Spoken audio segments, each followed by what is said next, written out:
Hello everyone, this is episode 9 of World of Warships Beginner's Guide. My name is Lamses, and today's episode I will talk about how damage works. I will try to explain what is saturation, improved pen angles, normalization, and few other things every player of World of Warships should know. So without further ado, let's start from the beginning. How in World of Warships HP pool is divided on every ship. Trust me, it will be important later. So here we have a Montana, tier 10 American battleship, with 96,000 HP pool. In World of Warships, this HP pool is the amount of damage you need to do to this ship to just destroy it and sink it.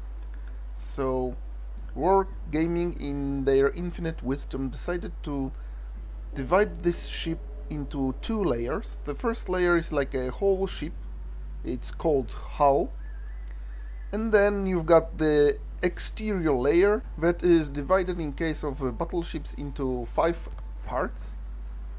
It's easier to show it like this. You've got part number 1, bow, end, part number 2, part number 3, superstructure, part number 4, casement. It's everything left, but not counting citadel. And then part number 5, citadel.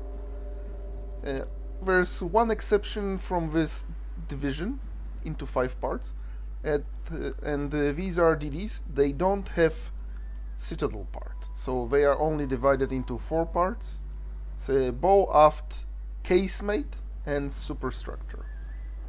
They used to have a citadel like every other class, but due to one-shotting DDs from battleships, they decided to remove citadel, and for some quite of number of years we don't have citadels on destroyers, and they look like this, and they have only 4 parts: bow, aft, casemate, and superstructure.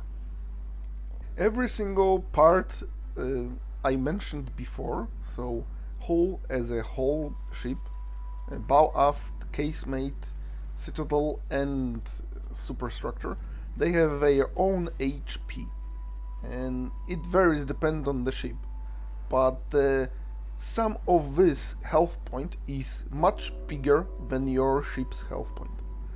Wargaming gave us only one example of how it works, and it was tier 6 Japanese battleship Fuso, and you've got on your screen the little graphic that shows the inner layer, the entire hull has 42,800 HP, and then you've got 5 outer layers, 5 parts, and they have combined with entire hull HP pool of 117,000 HP, and the Fuso HP pool is only 57,100.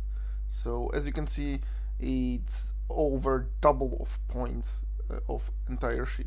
So 57,100 HP pool is the amount of damage you need to do to sink the Fuso. And now I will tell you how game counts damage after you hit your target. But first, the last piece of the puzzle on ship's construction, and these are modules.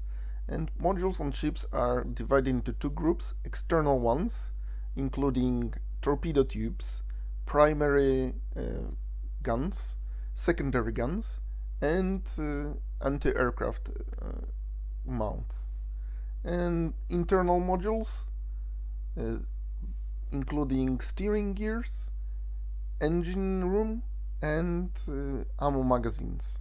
And yes, you guessed it, each of these modules has its own health pool, but it's not very relevant. The most important information you need to know that external modules, torpedo launchers, primary armament, secondary guns, and AA defense, can be destroyed, and internal modules, engine room and steering gear, they can only be temporarily disabled or damaged. The last element worth mentioning is torpedo protection. It's not a module per se, but it has very interesting works in World of Warships. For HE and subshells, it works like a black hole. It just sucks shells and they disappear, dealing no damage. For AP shells, it works like additional armor layer, and for torpedoes, it works as a mitigation and absorbs percentile of damage dealt by torpedoes. And this percentile depends on a ship. And now you know everything necessary to show you what's happening after you hit your target. So let's start with HE shells. There are only three outcomes of your HE hits. You can either penetrate, not penetrate, or hit the torpedo protection. If you hit enemy ship in the part there the armor is less than your HE penetration, you deal damage, and you've got only two outcome of this damage. First one, when you hit Citadel, your HE shell deals full damage. So if you've got, for example, 3000 damage HE shell, if you hit enemy ship's Citadel and penetrate, you deal 3000 damage. All other examples, other parts of the ship, if you can deal damage, you will deal 1/6 of the shell damage to outer layer and 1/6 of the damage to the inner layer. And here we talk about saturation. Saturation occurs when you hit the part of the ship, for example bow, that has 3700 HP, and underneath the bow part is entire hull that has 42,000 HP. So if you hit repeatedly the bow end, you will soon, dealing this 1/6 of the shell damage to the bow and 1/6 of the shell damage to the entire hull, you will exceed this 3700. And after you do, there is no more HP on bow end, there's only HP on entire hull. And then there is the point where you start to deal only 1/6 of the HE shell damage to your target with every hit. And this is called saturation. Every single time you hit with a HE shell, the games check the armor of your target in the point of impact.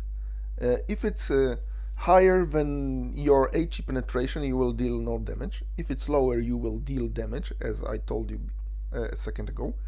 But regardless of penetrating or not penetrating the part of the ship you hit, the game creates the cube that is the size of explosion radius, and in this cube your HE shell damages all modules that are in this cube or partially in this cube, and it deals damage only to modules that are armored less than 76 millimeters, because regardless of your HE penetration, if for example main battery is armored 76 millimeters or higher, you will deal no damage to it with your HE shell. I don't know why, but that's how it works. It doesn't work for non-module armor. So for example, if you've got broadside armor light cruiser with 80 millimeters of armor and you hit it with a British battleship with 102 millimeters of HE penetration, you can still damage the hull and citadel, but somehow you cannot damage a main battery with 76 millimeters of armor. Okay, HE shells damage covered, so let's talk about AP shells. That's a little bit more complicated, but after you grasp the basics, it's quite easy to understand. So, AP shells, again, Fuso example, it's easier because there are graphics already done. Let's say we hit this point of the ship. In this place, Fuso's armor looks like this. As you can see, these are three layers. First one, 19 millimeters of torpedo protection. The second one, the main armor belt, 203 millimeters. And the third layer is 99 millimeters of citadel armor.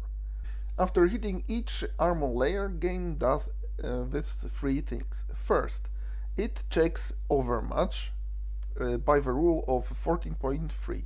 It means you take your shell caliber divided by 14.3 and round down, and then you have your overmatch in millimeters.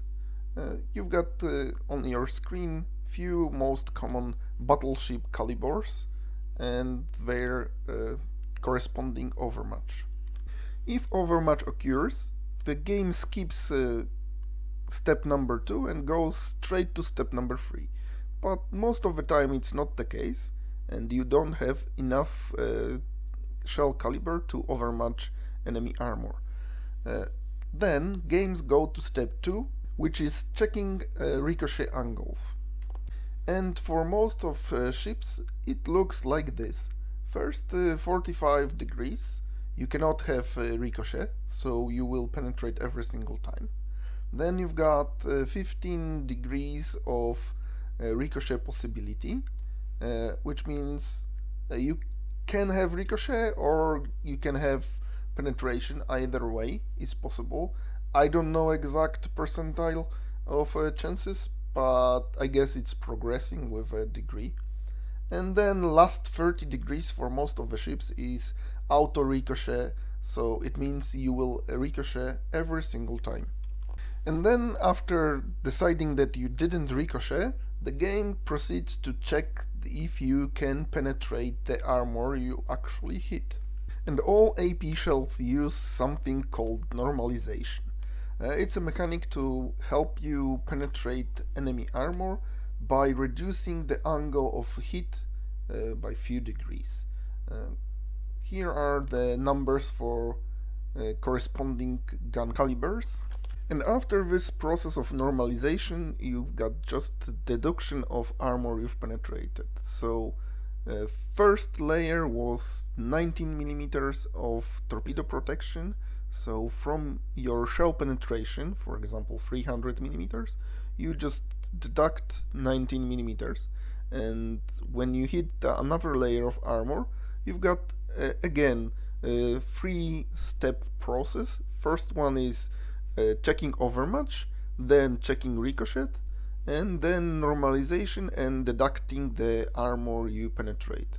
The damage you finally deal depends on the stage your shell will explode, and it depends on many factors, but the most important one is your shell penetration and the armor you are hitting, because the AP shells have another hidden stat that is arming threshold. And arming threshold is relatively simple mechanic. You just take your gun caliber and divide it by 6, round it up, not like overmatch, rounded down, and it gives you the minimum armor thickness that your AP shell needs to hit in order to arm its fuse. After all this complicated math and mechanics and stuff like normalization, ricochet angles, overmatch, and the armor threshold, and then there is a long fuse and short fuse, all you need to know that after hitting your target with AP shells, you can have 5 outcomes, and they are as follows. The worst one is ricochet. When you don't have overmatch and your hitting angle is too big, you just ricochet, no damage, forget about your shell, you can try again. Another bad outcome is when you hit torpedo protection and you don't have enough penetration to then penetrate actual armor, because torpedo bulges, they don't have AP and they don't count as a part of a ship. So 0 damage when you hit torpedo protection. And then you've got non-penetration. Non-penetration is when you don't have enough penetration to penetrate armor, or you don't have enough of group value on your shell, another hidden stat. And that means when you hit the armor, even if your shell has enough penetration, but it's not strong enough and shatters on impact. Then you've got a shatter, and that's because of your crab value. And then you've got two outcomes that actually gives you some damage. First one is penetration, divided into penetration into normal parts of a ship and penetrations into citadel. And then you've got the last one that gives you any damage, and it's overpen. So let's discuss overpens first because they are easier to discuss. They can occur only in two situations. The first one is when you hit the part of the ship that is not armored enough to cross the threshold of arming the fuse. So if your arming threshold is, for example, 60 millimeters and you hit the bow of the battleship that has only 32 millimeters, there is no fuse arming and shell will not explode. There is just go through starboard and port side of the ship and then goes to the ocean, and it will deal only 1/10 of AP shell damage. And the second time that over-penetration can occur is when your fuse time is too long and your shell is too fast. So, for example, if your arming the fuse threshold is, for example, 60 millimeters, and you hit the cruiser with 100 millimeters armor, yes, you will arm the fuse, but the fuse delay, sometimes it's like 300ths of a second or 3,000ths of a second, is long enough for fast shell to go through whole hull of the ship and explode outside, and then you've got overpen even if you armed your fuse, because your fuse delay was too long and the shell was too fast. And then you will deal 1/10 of the damage, like every single overpenetration does. And now full penetrations. Full penetrations deal similar damage to A-cheap full penetrations. If you hit citadel and penetrate it, you will deal full AP shell damage.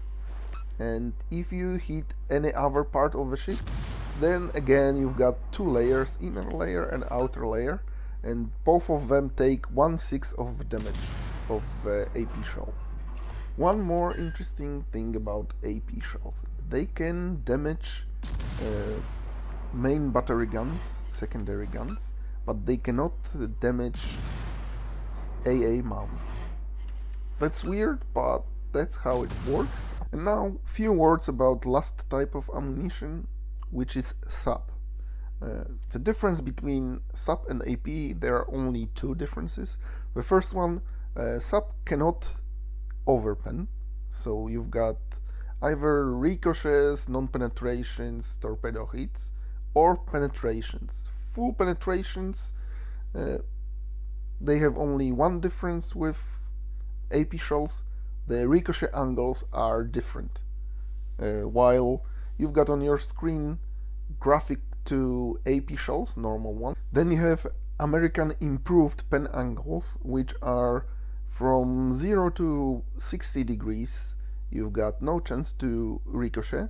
Then you've got 61 to 68 degrees.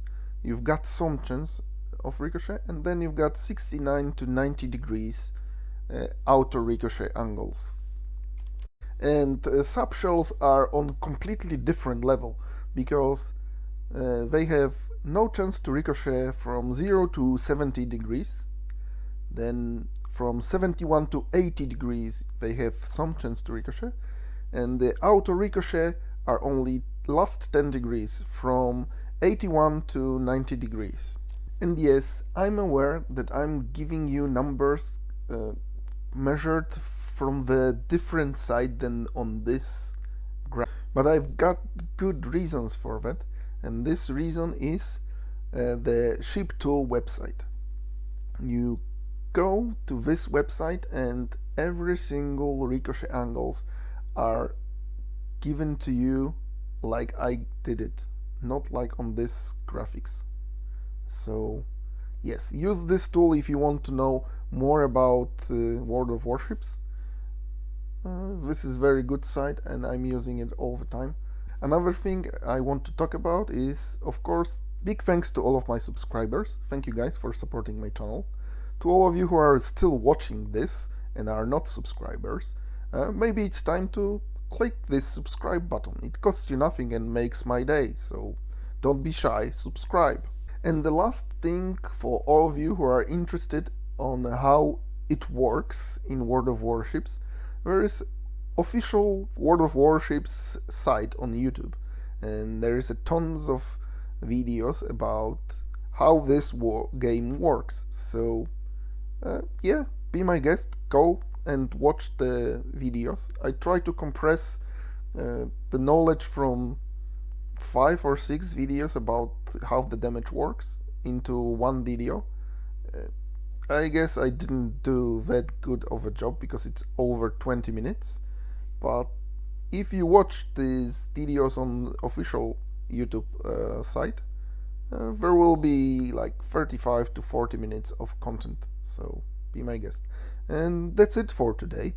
The next video in the series will be about how XP works, so maybe you will learn something about how to play efficiently and make as much XP every single game as possible.